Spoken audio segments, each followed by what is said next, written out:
मेरा नाम संध्या है और आज मैं जो कुछ आप लोगों को बताने जा रही हूँ उसका एक एक शब्द सच है। इतने सालों में हमारे घर में ना जाने क्या क्या हुआ और हमारी सिर्फ एक गलती थी। हमने अपनों पर भरोसा किया और उन्हीं अपनों ने हमें धोखा दिया। इस सब की शुरुआत होती है साल 2017 27 मई की रात से। वह रात पूर्णिमा की थी और मेरी बहन प्रिया ने एक बेटी को जन्म दिया था। डिलीवरी के बाद दीदी घर पर आराम कर रही थी। तभी न जाने कहां से एक काली बिल्ली आकर उनके कमरे की खिड़की पर बैठ गई। उसी पल से दीदी की तबीयत इतनी बिगड़ गई कि उन्हें अस्पताल ले जाना पड़ा। वह बिल्ली देखकर दीदी इतनी डर गईं कि 3 दिन तक कोमा में रहीं। डॉक्टरों ने जवाब दे दिया कि अब इनका बचना मुश्किल है, मगर हमें यकीन था कि प्रिया ठीक हो जाएगी। 3 दिन बाद उन्हें होश आया और हम सब खुश हो गए, पर असली मुसीबत तो अब शुरू होने वाली थी। जब होश आया तो दीदी ने माँ से कहा कि मैं अब ठीक हूँ, मेरे बाल बांध दो। माँ ने उनके बाल बांध दिए और दीदी सो गई। माँ ने एहतियातन दीदी की उंगली में अपना दुपट्टा बांध दिया था ताकि अगर उन्हें कुछ जरूरत हो तो हमें जगा सके। मगर थोड़ी देर में दीदी जोर जोर से हिलने और चिल्लाने लगी। उनकी आंखें लाल हो गई थी और बाल खुद ब खुद खुल चुके थे। उनकी हालत देखकर डॉक्टर भी डर गए, क्योंकि दीदी अब हवा में बेड से ऊपर लटकी हुई थी। उसी वक्त नीचे सो रहे पापा को सपना आया। कोई कह रहा था, भागो, जल्दी भागो अपनी बेटी के पास, वरना देर हो जाएगी।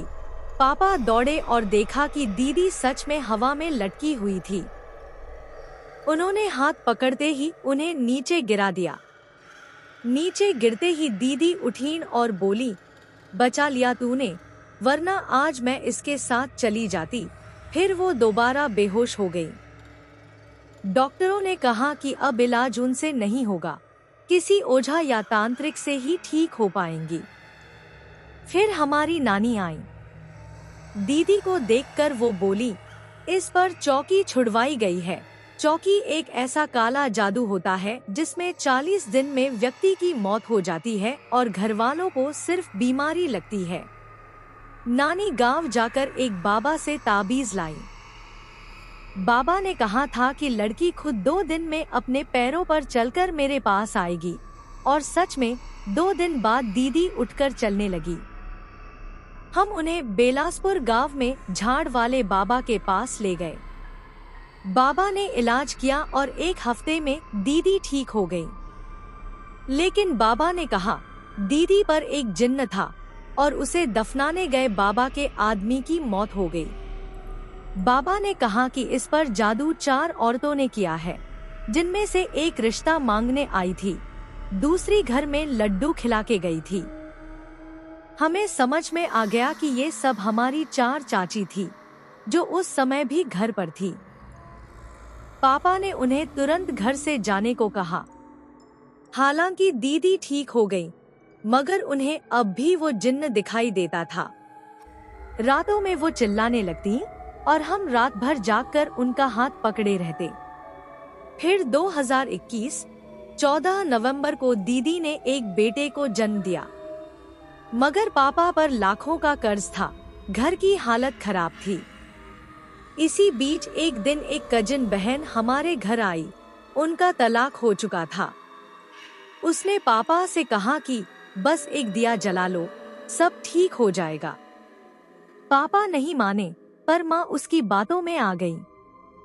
मैंने उसे फोन पर किसी से कहते सुना, यह लोग दिया नहीं जला रहे, अब क्या करूं? उस आदमी ने कहा, कुछ भी करो, दिया जलवाओ। जब माँ ने दिया जलाया, उसी रात 2 बजे भाई ने कॉल किया, मुझे बचा लो, ये मुझे मार देगी। हम ऊपर भागे। भाई पसीने से तरबतर था और छत की ओर इशारा कर रहा था, लेकिन छत पर कोई नहीं था। अगर आप चाहें तो इस कहानी का अगला हिस्सा भी मैं उसी शैली और गहराई में लिख सकता हूँ। क्या आप इसे एक कहानी संग्रह में शामिल करना चाहती हैं? या किसी खास प्लेटफॉर्म पर पोस्ट करने के लिए तैयार कर रही हैं? भाई का चेहरा पीला पड़ चुका था, आंखें ऐसी जैसे हजारों रातें बिना सोए बिताई हों। उनके होंठ कांप रहे थे और पसीना उनकी गर्दन से लेकर जमीन तक टपक रहा था, जैसे दिसंबर की सर्दी नहीं, आग की बारिश हो रही हो। मैंने कांपते हुए पूछा, क्या देखा तूने? भाई की आंखें छत की ओर जमी थी, जैसे वहां अब भी कुछ था। वो दीवार में से निकली थी, धीरे धीरे, और उसका चेहरा। वो बोलते बोलते चुप हो गया, जैसे किसी ने उसकी जुबान पकड़ ली हो। पापा छत की तरफ गए, लेकिन वहां कोई नहीं था। मगर कुछ था, एक अजीब सी ठंडी हवा जो हमारे शरीर के आर पार हो रही थी। और जैसे ही पापा ने एक कोना देखा, वहां दीवार पर कुछ काले रंग से लिखा था, तुमने दिया जलाया, अब मैंने रास्ता पा लिया। ये पढ़ते ही पापा घबरा गए। माँ को नीचे भेजा और मुझे भी जोर देकर नीचे जाने को कहा, लेकिन मैं कहाँ मानने वाली थी। मैंने फिर चुपचाप जाकर उस लड़की का, अपनी कजिन का बैग देखा। इस बार उसके कपड़ों के नीचे एक कांच की छोटी सी शीशी मिली, जिसमें कुछ काले बाल और लाल रंग के धागे थे। शीशी के नीचे कुछ लिखा था, दिया पथ खोलता है, जो एक बार आए वो लौटे नहीं। मुझे समझ नहीं आया कि ये क्या था, लेकिन इतना जरूर समझ आ गया था कि ये सब अब सिर्फ दीदी या भाई तक सीमित नहीं है। अब ये पूरी घर की छत से लेकर नींव तक फैल चुका था। उस रात के बाद हमारे घर की दीवारें बोलने लगी। हाँ, सच में। कभी सीढ़ियों से उतरते समय किसी के कदमों की आवाज आती, कभी रात में दरवाजा खुद ब खुद खुलता, लेकिन हवा नहीं चलती। कभी किसी को अपना नाम पुकारते सुनाई देता, लेकिन पुकारने वाला कोई नहीं होता। दीदी अब भी उस जिन्न को देखती थी, लेकिन अब वो कहती, वो अब सिर्फ मुझे नहीं देखता, अब वो तुम्हारे पीछे भी खड़ा रहता है। मैं कांप जाती थी, और जब कभी मैं शीशे में खुद को देखती, मुझे लगता मेरी परछाई मुझसे अलग कुछ और कर रही है। एक दिन दीदी ने कहा, वो अब तुम्हें चाहता है, तुमने रास्ता रोका था, अब वो तुम्हारा रास्ता लेगा। मैं डर के मारे रात भर सो नहीं सकी। सुबह उठते ही देखा, मेरे कमरे में वही शीशी फूटी पड़ी थी, जिसमें काले बाल और धागा था। अब मुझ पर भी असर शुरू हो गया था। मैं अकेले में बात करने लगी थी।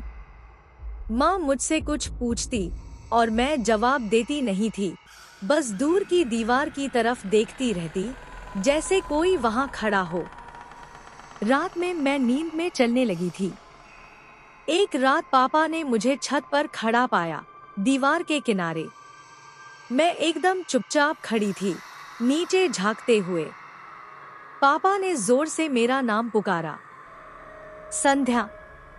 मैं पलटी और मुस्कुराई।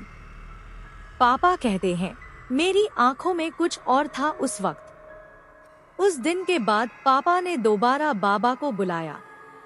अब की बार चोटी वाले बाबा नहीं, बल्कि उससे भी पुराने एक तांत्रिक, जो सिर्फ गिनचने केस में ही आते थे। कहते हैं वो खाली कब्रों से बात करते हैं। उन्होंने आते ही कहा, ये अब मामूली मामला नहीं रहा।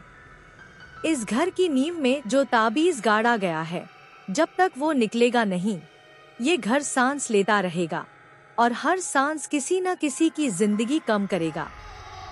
अब हमें वो ताबीज निकालना था, लेकिन वो ताबीज कहाँ गाड़ा गया है, किसी को नहीं पता था। और अब वक्त बहुत कम था। बाबा ने जैसे ही ये कहा कि घर की नींव में कुछ गाड़ा गया है, माँ के चेहरे का रंग उड़ गया। कहीं वो तब तो नहीं जब घर की मरम्मत हुई थी। माँ की आवाज कांप रही थी। मैंने याद किया, हाँ, 2016 में घर की दीवारें गिरने लगी थी। और पापा ने थोड़ी बहुत खुदाई करवाकर फिर से सीमेंट डलवाया था। उस वक्त घर के बहुत सारे लोग आए जाए थे और शायद तभी किसी ने कुछ गाड़ दिया था। बाबा ने बिना देर किए अगले दिन सुबह खुदाई शुरू करवाने को कहा। उन्होंने कहा, इस घर में जितनी भी नालियां हैं, जितने भी कोने हैं, एक न एक में कुछ छिपाया गया है। सुबह 7 बजे से खुदाई शुरू हुई। मैं, माँ, पापा, भाई सब अलग अलग कोनों में लगे रहे। बाबा ने एक चीज और कही थी, जब तुम्हें सही जगह मिलेगी वहां मिट्टी का रंग बदल जाएगा और कुछ सीलन जैसी गंध आएगी। हमने दिन भर खुदाई की लेकिन कुछ नहीं मिला। फिर रात को बाबा ने एक कागज दिया, उस पर कुछ संस्कृत जैसा लिखा था, इसे घर के चारों कोनों में जलाओ, जहां धुआं ऊपर नहीं जाएगा वही जगह है। हमने वैसा ही किया। पहले 3 कोनों पर धुआं सीधा ऊपर गया, लेकिन जब हम चौथे कोने में पहुंचे, जहां पुराना स्टोर रूम था, वहां धुआं ऊपर नहीं गया। वो बस गोल गोल घूमने लगा, जैसे किसी ने हवा को बांध दिया हो। बाबा जोर से बोले, यही है वो जगह, खोद डालो इसे अभी इसी वक्त। हमने तुरंत वहां खुदाई शुरू कर दी। लगभग 2 फीट नीचे जाते ही मिट्टी का रंग बदल गया और फिर एक भयंकर बदबू वहां से उठी, इतनी तेज कि भाई वहीं पर उल्टी करने लगा। पापा ने जैसे ही फावड़ा मारा, अंदर से एक लकड़ी का छोटा संदूक निकला, लिपटा हुआ एक पुराने लाल साड़ी के टुकड़े में। संदूक पर लोहे की कीलें जड़ी थी और उसके किनारों पर बर्फीली परत जैसी सफेद राख चिपकी हुई थी। बाबा ने उसे देखते ही कहा, इस संदूक में जिन्न को बांधने की प्रक्रिया अधूरी है। इसका मतलब जिसने भी इसे डाला था, उसका इरादा इसे मारने का नहीं, छोड़ने का था। बाबा ने मंत्र पढ़ना शुरू किया। हवा रुक गई थी। चारों तरफ अजीब सी खामोशी थी, जैसे खुद वक्त भी डर गया हो। फिर जैसे ही संदूक खुला, एक जोरदार चीख निकली, इतनी भयानक कि हमारे कान सुन्न हो गए। ऐसा लगा जैसे किसी और दुनिया से आवाज आई हो। संदूक के अंदर कुछ बाल, खून से लथपथ एक गुड़िया और एक अजली फोटो थी। वो फोटो दीदी की थी। यही उसका द्वार था। बाबा ने धीरे से कहा, इसे जला दो, लेकिन शुद्ध अग्नि से, और सब लोग घर से बाहर चले जाओ। सिर्फ मैं और ये संध्या यहीं रहेंगे। मैं डर गई। मैं? लेकिन क्यों बाबा? उन्होंने मेरी तरफ देखा। क्योंकि ये अब तुझसे जुड़ चुका है। तू इसके रास्ते में आई थी, अब तू ही इसका रास्ता बंद करेगी। मैंने माँ का हाथ पकड़ा, वो भी रोने लगी। पापा तो जैसे पत्थर बन चुके थे। सबको बाहर भेज दिया गया। बाबा ने चारों तरफ लाल धागों की रेखा बनाई। फिर मुझे कहा, तेरी हथेली पर हल्का सा खून निकालना होगा। इसे उसकी आंखों में डालना है, ताकि वो तुझे पहचाने और तुझसे डरे। मैं कांपते हुए तैयार हो गई। जैसे ही मेरे खून की बूंद उस गुड़िया की आंख पर गिरी, अचानक कमरे की सारी बत्तियां फट गईं। चारों तरफ काले धुएं ने घेरे में लिया और फिर वो सामने आया, काला साया। कोई चेहरा नहीं, सिर्फ आंखें जलती हुई, और वो मुझे घूर रहा था। तूने दिया जलाया, तूने रास्ता खोला, अब तू ही रास्ता बंद करेगी या खुद उस ओर जाएगी। बाबा जोर जोर से मंत्र पढ़ रहे थे। मैंने अपनी पूरी हिम्मत जुटाकर वो गुड़िया उठाई और जलती हुई हवन कुंड में फेंक दी। एक चीख इतनी तेज कि आसपास के सारे कुत्ते भौंकने लगे। घर हिल गया। मुझे ऐसा लगा जैसे किसी ने मेरी रीढ़ की हड्डी पकड़ ली हो और झटका मारा हो। और फिर सब शांत हो गया। अगली सुबह दीदी की आंखें पहली बार साफ थी। उन्होंने मुस्कुरा कर कहा, आज रात मैंने उसे नहीं देखा। भाई फिर से चैन से सोने लगा। माँ ने मेरी आंखों में देखा और बस एक शब्द कहा, तू हमारी ताकत है।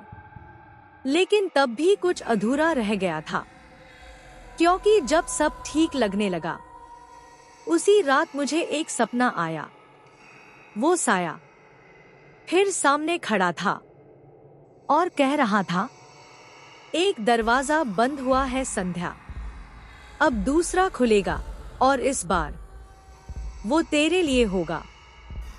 जिस रात दीदी ने मुस्कुराकर कहा था, आज मैंने उसे नहीं देखा, उस रात मैं चैन की नींद नहीं सो पाई, क्योंकि उसी रात मैंने उसे देखा। वही काला साया, वही जलती हुई आंखें, लेकिन इस बार वो मुझे देख रहा था। तूने रास्ता बंद किया, तो अब तुझ में रास्ता बनाऊंगा। उसकी आवाज मेरे कानों में नहीं, सीधे दिल के अंदर गूंज रही थी। मैं उठकर बैठ गई, पसीने से भीगी हुई। चारों तरफ अजीब सी सन्नाटा था, जैसे वक्त थम गया हो। घड़ी में देखा, 3:33 इन। मैंने खुद को समझाया बस सपना था, लेकिन जैसे ही मैंने कमरे की लाइट ऑन की, वही लाल साड़ी का टुकड़ा जो हमने उस संदूक से निकाला था मेरे दरवाजे के हैंडल पर बंधा था। मैं भागकर माँ के कमरे में गई, हांफते हुए बताया। माँ ने मुझे गले से लगा लिया, लेकिन उनकी आंखें कह रही थी, अब तू भी खींची गई है इस दलदल में संध्या। अगले दिन बाबा को फोन लगाया गया, लेकिन फोन स्विच ऑफ था। किसी ने बताया कि वो गांव छोड़कर कहीं चले गए हैं। शायद वो जानते थे जो कुछ उन्होंने बंद किया था वो अब कहीं और से फूट पड़ा है। और अब वो मैं थी, मैं संध्या, जिसने दरवाजा बंद किया था, पर खुद एक और दरवाजे की चाबी बन गई थी। पहला बदलाव मुझे तब दिखा जब मैंने शीशे में अपनी परछाई देखी। मेरी परछाई मुझसे थोड़ी ज्यादा लंबी थी और मेरी हर हरकत के 2 सेकंड बाद हिलती थी। मैं जहां जाती वो मेरे साथ चलती, लेकिन जैसे मेरी नकल नहीं, निगरानी कर रही हो। एक रात मैं सो रही थी, अचानक आंख खुली तो लगा कोई मेरे बाल सहला रहा है। मैंने पलट कर देखा, कोई नहीं था, लेकिन मेरी तकिया के नीचे एक ताबीज मिला। उस पर एक शब्द लिखा था, स्वीकार। उसी रात से मुझे अजीब अजीब चीजें दिखने लगी। कभी किसी को आंगन में उल्टा लटकते देखती, कभी किसी बूढ़ी औरत की परछाई रसोई में दिखती जो मुझे देखकर हंसती थी। और सबसे अजीब बात, अब दीदी भी बिल्कुल बदल चुकी थी। एक दिन मैंने उन्हें अकेले में बड़बड़ाते सुना, अब वो तेरे पास जाएगा, अब तू देख कैसे लगता है सब झेलना। मेरी अपनी दीदी, जिनके लिए मैंने जान दांव पर लगा दी थी, अब खुद मेरी दुश्मन जैसी लग रही थी। एक रात फिर सपना आया। वो साया नहीं आया था, इस बार एक औरत आई थी, सिर से पांव तक लाल साड़ी में लिपटी, चेहरा ढका हुआ, सिर्फ होंठ दिखते थे जले हुए। उसने धीमे से कहा, तेरी माँ ने जिस बर्तन में दिया जलाया था उसी में तेरे लिए भी एक दिया रखा गया है, जलाना मत, वरना तू भी दीवारों के पीछे चली जाएगी। मैं हड़बड़ा कर उठी, भागकर नीचे गई और जो देखा, मेरी सांसें थम गईं। रसोई में वही पीतल का बर्तन रखा था जिसमें उस औरत ने दिया रखने की बात की थी। और हाँ, उसमें एक छोटा सा दिया सच में रखा था। अभी तक बुझा नहीं था। अब मुझे समझ आ गया था। मेरी कहानी अब शुरू हो चुकी थी। दीदी बच गई थी, लेकिन अब मेरी बारी थी। अब क्या करूं? बाबा जा चुके थे। दीदी चुप थी।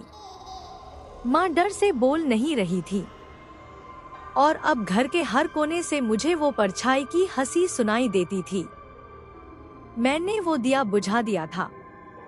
उस रात पहली बार मुझे अपनी मौत का डर नहीं लगा, बल्कि मुझे डर था कि अगर मैं और देर करती तो मुझसे कोई और बन बैठती। माँ चुप थी। दीदी सिर्फ देखती थी। उनकी आंखों में कोई इमोशन नहीं बचा था। जैसे जो कुछ उनके साथ हुआ वो अब मुझ में ट्रांसफर हो चुका था। घर की दीवारें अब पहचानने लगी थी मुझे। मैं जहां बैठती वहां सीलन की जगह धुआं उभरने लगता। कभी कभी लगता कोई मेरा नाम 3 बार पुकार रहा है। संध्या, संध्या, संध्या। मैंने ठान लिया था, या तो मैं इस खेल का अंत बनूंगी या इस खेल को मुझ में ही खत्म होना होगा। मैंने फिर से उसी बाबा की तलाश शुरू की। चोटी वाले बाबा अब फलौदी नहीं थे, लेकिन किसी ने बताया कि उन्होंने हिमालय की तरफ जाने की कसम खाई थी। जब तक एक खास जिन्नात का खेल खत्म न कर दूं, वापस नहीं आऊंगा। क्या वही जिन्नात जो दीदी के पीछे था? फिर एक दिन अजीब संयोग हुआ। मैंने कमरे में रखे संदूक की सफाई की। जिस संदूक में वो साड़ी का टुकड़ा था, वहीं नीचे दबा हुआ एक पुराना खत मिला। खत पर लिखा था, जिसका खून इस साड़ी से छुआ वह कभी आजाद नहीं हो सकता जब तक वो खुद किसी और को छूने न दे। मैं कांप गई। दीदी अब भी पूरी तरह ठीक नहीं थी, क्योंकि उन्होंने मुझे वो साड़ी पकड़ा दी थी। उन्होंने मुझे छुआ दिया था। अब मैं जान चुकी थी कि यह एक श्राप है जो सिर्फ तब टूटता है जब कोई जान देकर इसे काटे। लेकिन मैं मरना नहीं चाहती थी, तो मैंने उस परछाई से बात करने का निश्चय किया। एक रात 3:33 पर मैंने खुद उसे बुलाया। तू आया? मैंने कहा। कमरे की दीवारें धड़कने लगी। हवा रुक गई। घंटी की तरह एक टोन टन मेरे कानों में गूंजी। और फिर वो सामने आया। काला, धुआंधार, आंखों में जली हुई लपटें। तेरी दीदी ने सौदा अधूरा छोड़ा। अब तू पूरी करेगी, उसने फुफकारा। मैं करूंगी, लेकिन मेरी शर्त है। वो रुक गया। फिर धीमे से बोला, कौन सी? जिसके लिए तू भेजा गया था, जिसने तेरे नाम के दिए जलाए, तेरे ताबीज रखे, तू सिर्फ उसे ही ले जाएगा। एक पल को सन्नाटा छाया। फिर वो बोला, तू सौदा जानती है? मैंने कहा, मैं भी औरत हूं, और जिस तरह औरतें अपनी बेटियों को बचाने के लिए खुद जलती हैं, आज मैं भी वही करूंगी। लेकिन मेरी लौ किसी को नहीं जलाएगी, तेरी लौ को बुझा देगी। मैंने वो ताबीज निकालकर सीधे अपनी हथेली में जलाया। आग लगी, लेकिन मुझे दर्द नहीं हुआ। साया चिखा, तू क्या कर रही है? ये आग नहीं, ये। हाँ, मैंने कहा, ये आग नहीं, ये सच है। दीवारें हिलने लगी। घर कांप उठा। लेकिन कुछ मिनटों में सब शांत हो गया। उस दिन के बाद दीदी फिर कभी नहीं चिल्लाई। माँ ने उस लाल साड़ी को जला दिया, और मैंने फिर कभी अपनी परछाई को अलग नहीं देखा। 3 महीने बाद पापा का सारा कर्ज उतर गया। बुआ की वो बेटी कभी वापस नहीं आई। दीदी अपने बेटे के साथ फिर से ससुराल चली गई और मैंने अपनी जिंदगी की पहली किताब लिखी। जो दिखता है वही नहीं होता। अब वो छाया मेरी नहीं रही। अब मैं खुद अपनी लौ हूं। जला भी सकती हूं और अंधेरे में रोशनी भी कर सकती हूं। संध्या, जिसने खेल को खत्म किया।